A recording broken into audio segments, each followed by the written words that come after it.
కార్తీక పౌర్ణమి సంవత్సరం ఎప్పుడు ఏ తేదీన వచ్చింది, పౌర్ణమి గడియలు ఎప్పటి నుంచి ఎప్పటి వరకు ఉన్నాయి, పూజ ఏ సమయంలో చేసుకోవాలో ఇప్పుడైతే తెలుసుకుందాము.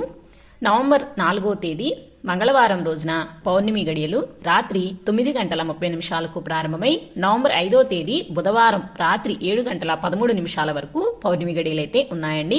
మనకి సూర్యోదయంతో పౌర్ణమి గడియలు నవంబర్ 5వ తేదీ బుధవారం రోజున కాబట్టి నవంబర్ 5వ తేదీ బుధవారం రోజునే కార్తీక పౌర్ణమి పండుగనైతే జరుపుకోవాలండి. అలాగే ఈ రోజున నదీ స్నానం చేయుటకు, సత్యనారాయణ వ్రతాలు, కేదార నోములు, 365 ఒత్తులు వెలిగించుకోవడానికి, పూజ చేయుటకు శుభ సమయాలు ఏమిటో ఇప్పుడైతే చూద్దాము.